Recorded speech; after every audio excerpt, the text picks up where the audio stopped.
hellureivaa, että tänään tehdään tikusta asiaa. Tai oikeastaan pidemmänkin pistepuikosta.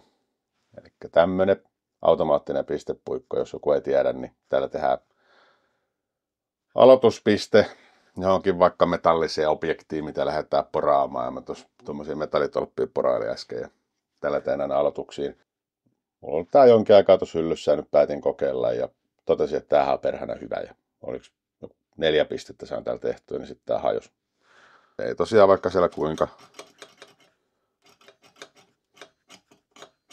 Ei tule. Niin otin sitten tämän auki ja mä oikeastaan ihmettelen, miten tää on alun alkaenkaan voinut toimia. Meinaan katsotaan tuonne sisuskaluihin vähän tarkemmin. Elikkä otetaan tää aukeaa 2 kohtaa, mutta otetaan aika tästä päästä auki, niin nähdään tää ongelma juuri. Sieltä löytyy jousi. Ja sitten sieltä löytyy tämmönen kappale, missä on reikä keskellä. Ja tuolla sisällä on tommonen tappi, mikä pitäisi mennä siihen reikään. Mutta se ei nyt mene, koska se ohjaantuu tonne aivan sivuun. Ja se ei siis mene tonne. Ja mä ihmettelen, miten tää on alun alkaenkaan toiminut.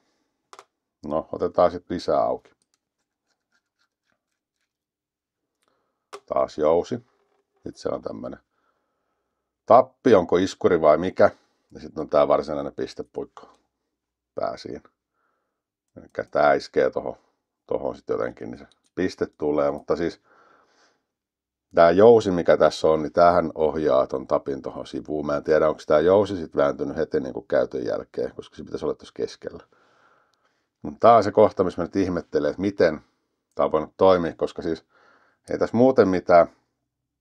Mutta tässä alussa tosiaan toi tappi on tuolla niin syvällä, että se ei voi tähän reikään tulla enää muuta kuin tuurilla.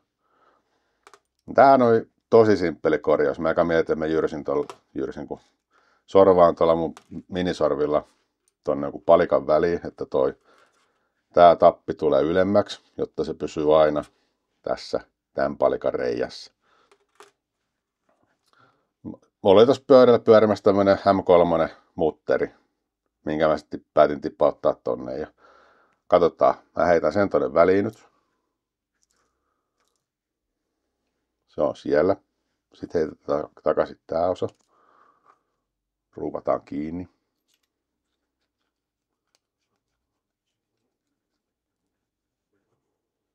Nyt nähdään, että se tappi siellä on edelleen vinossa, mutta se on pikkusen ylempänä.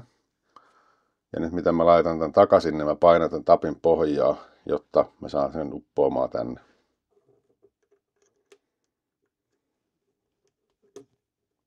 No, nyt se meni sinne. Sitten vaan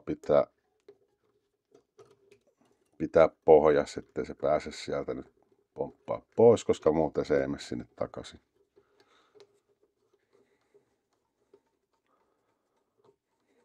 Noin. Nyt se on ruuvattu takas kasaan ja nyt se varmaan toimii. Elikkä näin.